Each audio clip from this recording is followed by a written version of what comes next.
welcome to another edition of Midlife Rising. My name is Greg. I wasn't always a larger man, middle-aged, struggling with his life.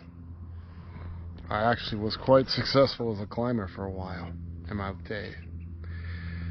From 2008 to 2012, to the end of 2012, summited quite a lot of mountains, including Rainier, Adams, Hood, Shasta, Glacier Peak, and many, many hundreds of other peaks. I can tell you certain things at my absolute peak. I was 5.1% body fat, and I weighed 169 pounds. I was down that low, and I was ripped, completely ripped. That was just off of Mount Rainier. When you watch this vlog, it'll be the day of the 14th anniversary of that climb. Climb I did with a hiking group called OSAT, One Step at a Time. The group is, there's two separate groups called of that. One is a recovery group and a not related yet related climbing group associated with that, to give people an alternative to drinking and alcohol and drugs and have them go up peaks instead and trade their unnatural highs for true and natural highs.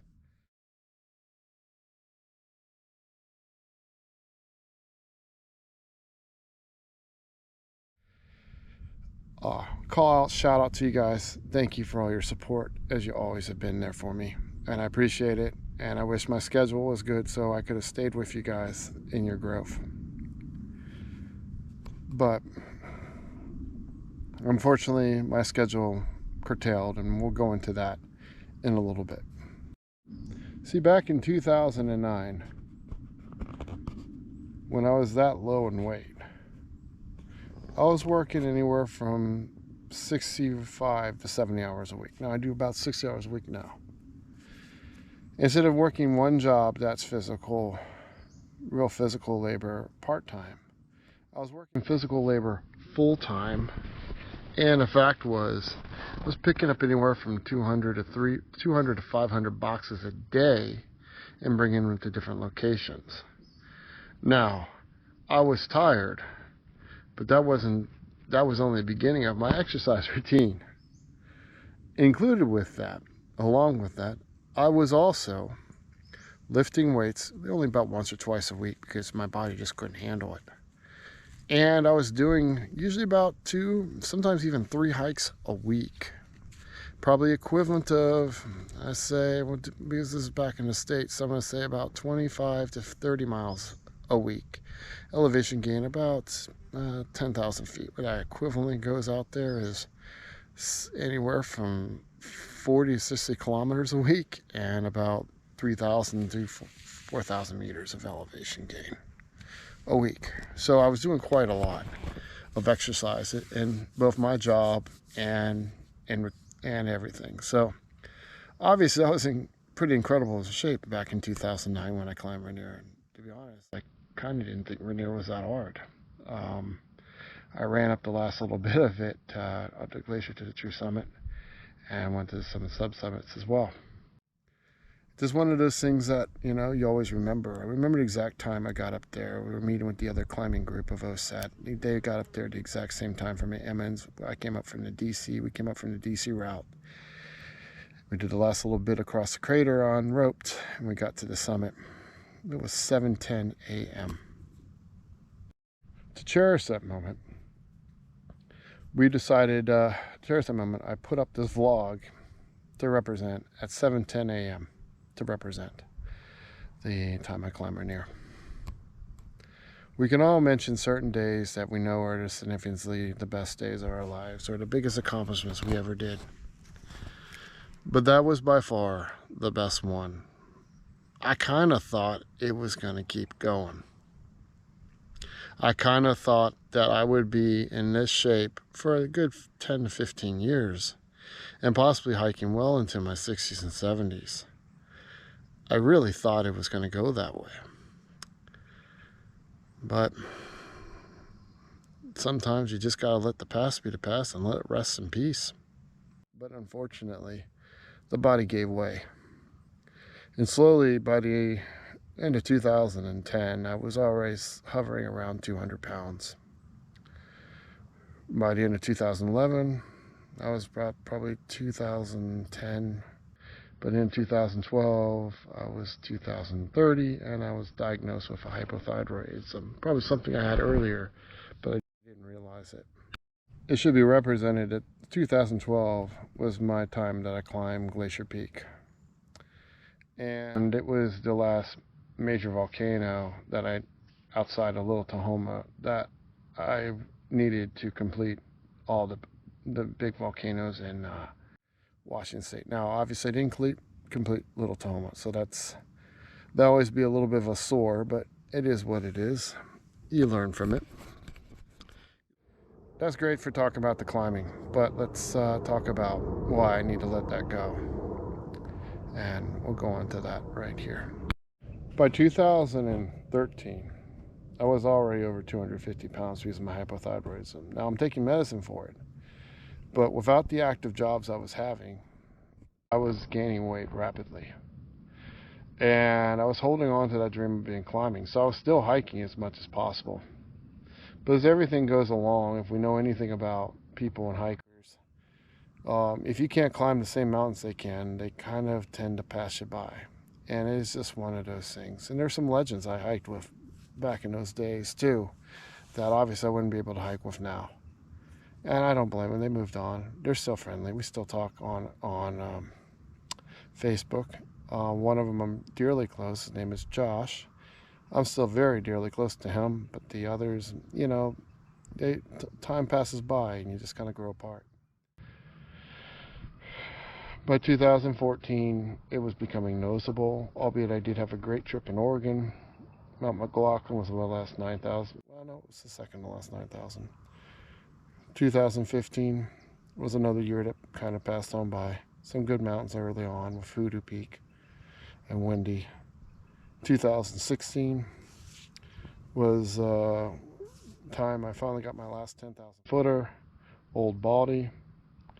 And then after that, my last, nothing really major until 2019 when I got Mount Bailey. And that was the last Cascade volcano I got. And by that time, 2017 was my first touch of 300 pounds. I was hovering around 280 and 290s, even well into, a couple times I dropped into the high 260s in 2017-18, and I was hiking even at that time, I was hiking roughly anywhere from 12 to 20 kilometers, but the actual hikes I were doing were much easier, unfortunately. I was trying to do a couple harder ones, but pretty much easier, unfortunately. I talked about Mount Bailey. I knew it was going to be pretty much time to wrap it up on Bailey. I always told people that was a make or break peak. It wasn't the actual hike up or even a hike down that was much. It was the swelling afterwards. It was that my health that I could not sleep in the woods anymore because I didn't have my CPAP mask. Psychological, maybe. Maybe it was the person that was next to me, and that could have been it. And I wasn't used to having people, maybe it was the fact of being out in the woods for the first time in 5 years. There were a lot of reasons I could have been, but the answer was that was the issues, and those were the answers. Didn't have my CPAP mask, and quite frankly, I couldn't sleep. My legs swelled up to nothing. The next day I couldn't walk. When I tried to attempt a trail or anything, I couldn't move. It was like pain. The pain was reiterated on a peak called Little St. Helens literally a couple months after that. But by 2020, I realized, I was starting to wonder, what was I going to do? Unfortunately, COVID hits. Yeah. A lot of scarring. I will not talk about that. All I will tell you is that was the toughest time of my life. I didn't know, A, if I was going to live, and I didn't know if I wanted to live. And I mean both of those words about as true as I can be. I can only say this much. What few friends I had left from my early days of hiking, 2020 and 2020, I disappeared completely. It was one of the loneliest times of my life, and one of the scariest times of my life. A time that I won't talk too much about, except for what I just said. It was then, at late 2020, October, when I got so desperate that for anything, that I was watching Ben Gravy vlogs.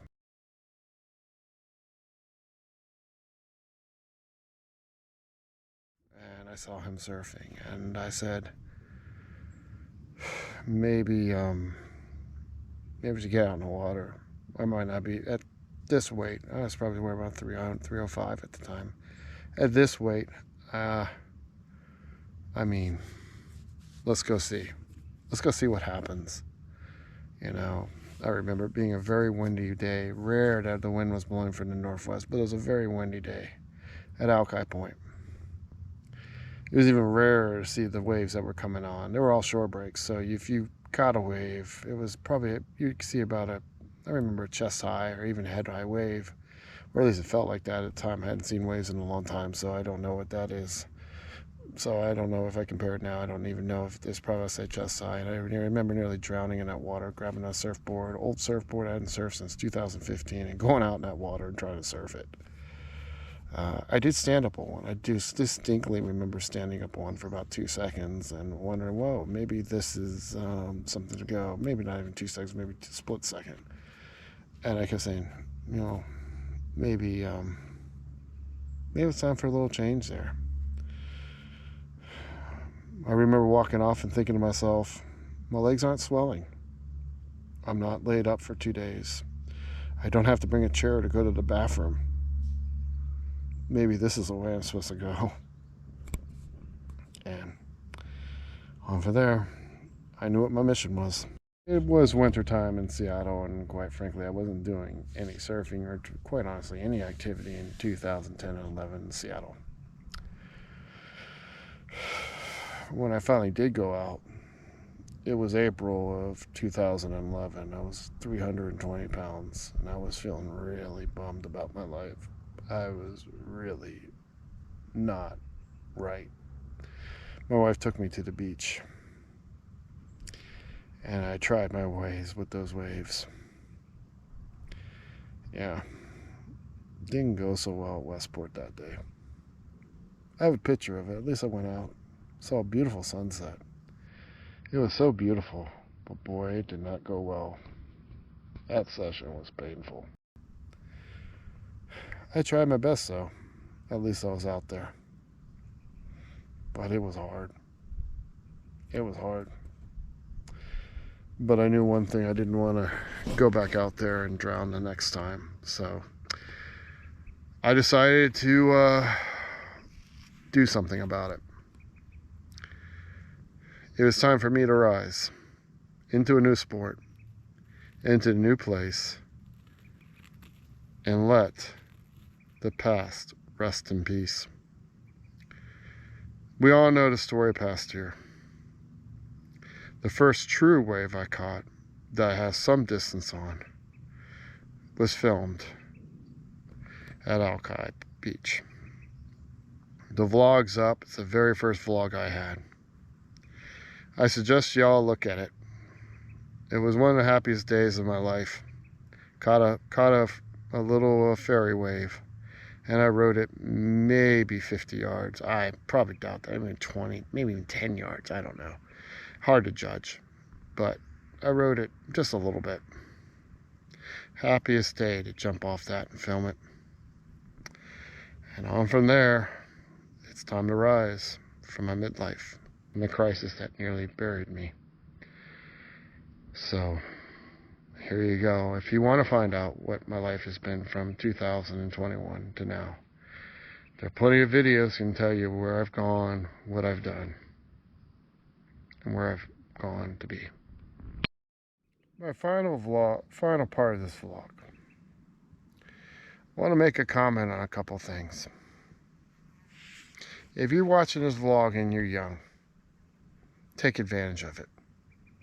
Take advantage of your health. Take advantage of everything you've got. Seriously. Do not let time go by.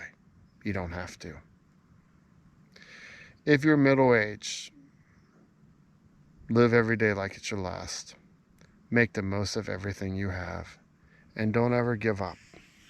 You may not be what you were in the past, and you have to let that past rest in peace. But you got to make the most of today. Maybe the sport you're doing isn't right. You're not the same age. You're not faced with the same difficulties. But you are who you are. And you got to make the most of it. Because every day that goes by is a day you cannot get back. And if you're older and you're down about your memories, try as best you can, whatever you can, to make new ones. Even if it's seeing the sunset, go out there and see it and make the most of it. Life is too short. It really is. I would do anything, part of me would do anything to get back those years. And I wish I could live certain times over again, but you can't. But at least you have the memories of how beautiful they were, and at least you lived them once. And that's the most important thing. As for Rainier, I don't think I'll ever go up there again. I've accepted that.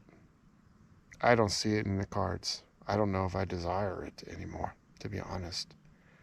Whatever I see is whatever I see at this point. I've seen a lot. I've gone up over 600 mountains. I think now it's just try to live my life the best I can and see as much as I can while I can. You're only given a finite amount of time, but you know what? I plan on making the most of it. And hopefully I get to see much more so I can give you better vlogs.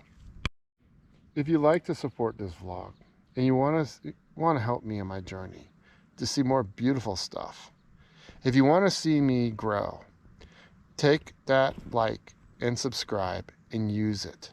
It takes less than 2 seconds and you will be helping my life tremendously. You'll be helping me grow, watching the adventures of watching a man literally try to build his life back as he's surfing bigger waves, and making progress in his life. Whatever mountain that is, whatever wave that is. Will I go international? You can help out. You know how you can help? By just watching the films. Find out what happens. Alrighty. Listen, I'm glad if you stuck around this long, I thank you. I appreciate it. Just want to tell you I love you guys. I thank you for your support.